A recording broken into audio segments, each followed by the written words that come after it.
First of all, welcome to everyone who all are present here. Today, why we are presenting here? What is the reason behind that? So this might be an exciting day. Yes or no? Who don't know the reason? Let me tell you. Today we are going to create a world record. That's why we are here, and we are participants of ANEI. So what is ANEI?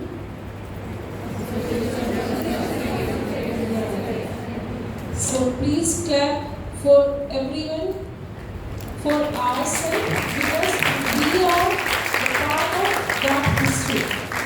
Right. Next slide, please. So this record we are attempting under Einstein World Record UAE, and this is till now, this is the biggest record. In that, more than 2,500 nurses and nursing students and nursing tutors are registered. In that, more than 250 trainers are there overall in India who are going to world record at the same time. And the topic is patient safety. So when we are talking about preventing medication administration errors, so as a nurse, as a nursing student, we used to see so many examples where unwillingly, unknowingly sometimes we used to have some errors, right? So sometimes, due to what reasons? Do we have certain reasons for medication errors? What is that reasons? Might be some dose sounds like same. Maybe some medications looks like same. We are going to tell you in detail about that. So how many of you think about this is a critical topic in which we have to learn and practice about the medication errors, and I just want to see some hands who has these type of errors in their time. Do you have anyone? Oh, it's great. So you mean to say till now you didn't have any error? Is it? Okay, that's a good thing.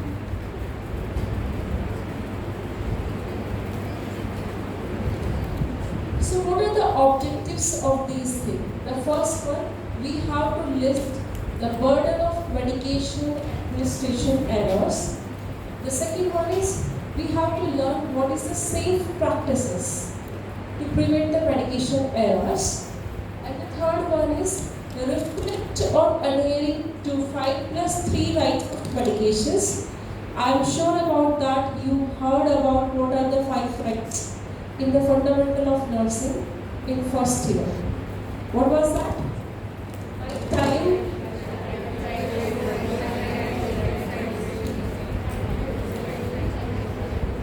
So why we are saying errors happen? Because as a human being, errors happens.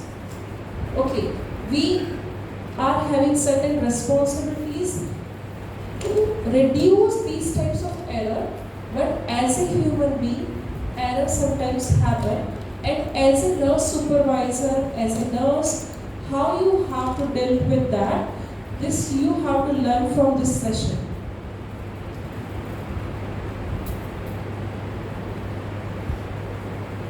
So as a nurse, as a nursing student, what is your role in that? Can you see the slide here? In that, mainly they have divided into 4 parts. The first one is the patients and the public. So what is the patients and public means? The second one is healthcare professionals. The third one is medicines. And the fourth one is systems and practices of medications. Means these are the mainly 4 areas where errors happen. Usually you have seen, the first we will start from healthcare professionals. as a healthcare professionals, sometimes when we communicate, sometimes when we give the training, sometimes when we educate the students or to the patients, these types of errors happen and giving care to the patient that time. The second one is ethics. In that means where we have the product quality and safety errors, we have some legal errors in that, we have some compositions error. For example, if you will see augmenting 625 mg, augmenting 1 mg, it looks same or different?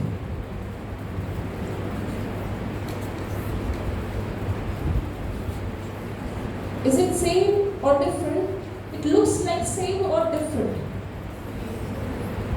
Same? So due to these similarities, these types of errors happens. Similar situations where we see safe systems and practices of medications, in that as per the practicing, preparation and dispensing also. And when we are talking about patients and the public, that times we are talking about means patient engagement and what are the public engagement is there. Reported by the patients means suppose patient knows the error happens or not. The third one is involvement of patients organizations, and the last one is how much your public is aware about if something happens, how to recover, how to recalculate these things, and we should inform to whom, right?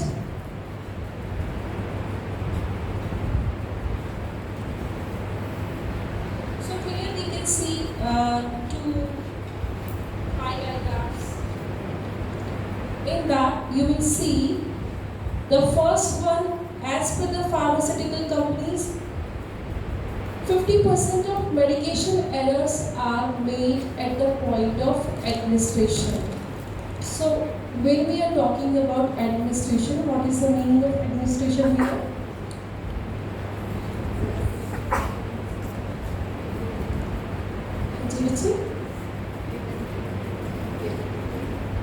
Given, right? 21% medications errors are made during prescribing. So you will see the majority at the time of administration, which we can prevent in the future, right?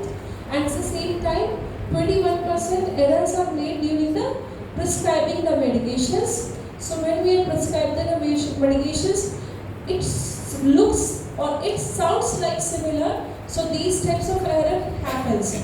So in that we have to make a surety, means if we are having some doubts, so what we have to do? We have to reassure by our doctor.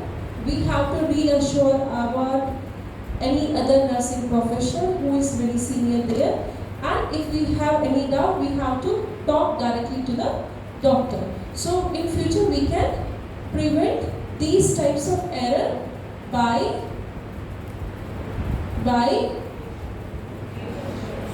reassurance and by the time of administration also. So as per the WHO, they already talk about medication without harm. In that they told us, previously we have seen the slide, in that we are talking about public and awareness. They said they are reflected by the purple color, right? So in that they are saying about what is the patient's rights, what is the public rights. In the next one we are talking about the healthcare professional. In that they should know what is the sticking to safety guidelines every single time. In the next one, reporting errors. So and near misses means sometimes error happens, but the problem is that we didn't inform to our supervisors. So in that scenarios, due to these errors, what are the contraindications happens? We can't control that. Suppose a person who is sick here and admitted to the hospital in first ward, they have to give the IV medications, but due to some errors, we just changed the route and we have given that medication to IM. So what can happen? It can be a life-threatening situation in some medications, right? So we have to make sure what is our rights, what right dose, right time, and even though when we are having a lot of burden in the hospitals, we used to see we have to give the medications. 12 o'clock का medications किस time दिया जा रहा है? 2 o'clock. So what will happen? Due to extra workforce, the timing is changed, and the person is having any diabetes mellitus, hypertension, so what will happen? Already the situation will not control easily due to delay in the medications. We are giving everything is right, but the timing is also a major problem.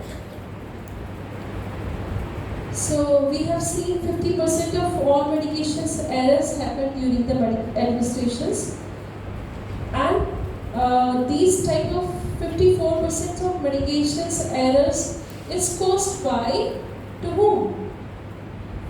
Who is giving the medication in the hospital? The nurses. Yeah? So nurses, and we can say the frontline health workers. And next, another 21% of errors happen to the prescription stage.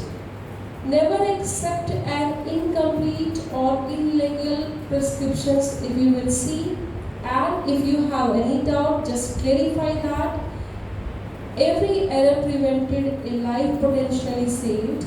So we have to double check by asking the question, by the reassurity, and our safety should be, means patient safety should be our priority, because they rely on us. Whatever we are giving, that should be a perfect thing for them.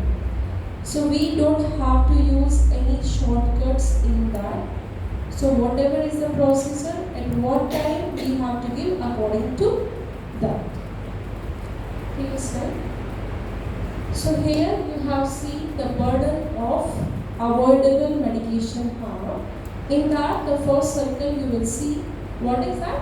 Mostly patients harm in healthcare is available.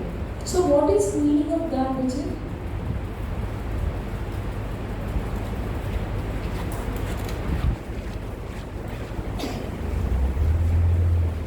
So that means, did you know that 50% of all the avoidable harms is in healthcare is due to the medication error? In the previous slides, we have seen 54% medication errors at the time of administration. So that is huge. So just imagine about that. If 1 in 20 patients who is admitted into the hospital anywhere in India is preventable medication mistakes, and 25% of those cases lead to severe life-threatening states.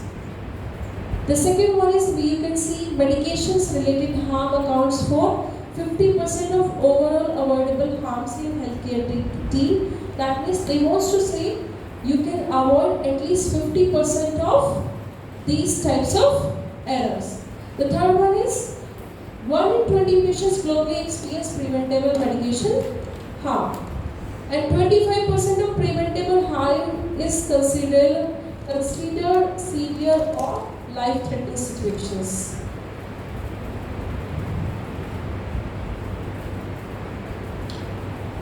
So, can we all agree that we must take the action to prevent the medication error, so that after giving the assurity of the medications, we can prevent the medication errors? What is the reality here? That medications are a major patient safety concerns. So till now we have heard about majorly hospital-acquired infection. So you have seen, for example, a person comes to the emergency due to a major loss in blood due to some severe accidents or some injuries, right? and he's hospitalized. He found with some fractures. Okay, so, but after admitted to the hospitals, the person is now having fever and multiple system infections. So why it is acquired means that when the person is having in their low immunity level, when the person is more sick, concerned about their health, at that time, same time, if the hospital is having infection, so what can happen? The person can easily get hospital acquired infection. So what these hospital acquired infection do? The duration in the stay into the hospital, they increased, right? I came here just because of fever and due to some reasons, and now I'm having nausea and vomiting also, and severe loose motion due to just infection of washrooms and other things. So majorly I have electrolyte imbalance. Now I am on IV fluid, and later on we'll go for different diagnostic procedures. So मेरा इससे क्या हो रहा है? The duration in the hospital is going to increase. So in the same thing, we will see the hospital medications errors also. So mainly this is the responsibility of a healthcare professional, as a nurse, as a doctor. The patient is our safety. They can result in serious harm or death, even though if you just change the site of iron injections, you can see what can happen. The patient can be paralyzed, right? So that's why we just tell you how to do the injection, how to give the injections. And before giving the injection directly to the patients, we have dummy procedures, right? So see, this is a very minimal procedure, but it also has a side effects, means life-threatening side effects. So if we give the medications, these types of errors, maximum 25% क्या होते हैं आपके life-threatening situations को arise कर सकते हैं, right? Next, nurses play a critical role in prevention. If we have the knowledge about patient safety, what are the measures we can do to control that? What are the errors we can control at the time of given medications? As we have seen, 50% of errors happen at the time of given administration, right? So the nurse who is at the patient bedside, if she is smart enough, she can reduce these types of errors. That's why we all are here. Let's talk frankly. Do we have any witness who has done any error till now? Is it? No? But I have witnessed sometimes error happens, right? So let's think deeply about that, means why patient comes to the hospital, and in return what we are giving, and how we can control these things. So what is the medication administration error? So as per AHRQ, what is AHRQ? That is Agency for Healthcare Research and Quality. They said the medication administration errors are typically thought of as a failure in our 5 rights, which is the fundamental of the nursing. And the main thing is at the time of medication administration. So what are these 5 rights we have seen? The first one is right patients. Okay. So when we go to the hospital and we say, how are you, Mr., Mrs., whoever, right? So just give them a surety. Maybe you know she's your friend, right? Maybe you know she's your family member. Just make assured. Double assurity is not a problem, right? Second thing is right medications. If you have any doubt, please reassure about that. So we can prevent these type of errors related to the medications. The third one is right dose. Why right dose is important? You have seen so many formulas as per the pediatrics, as per the adult, as per the children's, right? We have a calculated dose amount as per the body weights. So we have to see whatever the amount is, whatever the dose is prescribed by the doctor, we have to give according to that, right? The fourth one is right route, means what are the routes we used to prefer? IV, IM, oral, Guy's tube, yeah, that means nasal and okay, sublingual. Next is right time. Sometimes, unfortunately or fortunately, due to a lot of work pressures, what we do, the timings of medications is lacking somewhere due to the handover, due to the overpressure, due to the extra burden of hours, due to the fatigue, due to I'm handling so many patients at the same time. Today the emergency was busy, so I didn't give the medications on time. So due to that, the fifth right time error happens. So we have to make sure the timing should be within 30 minutes should be there, right?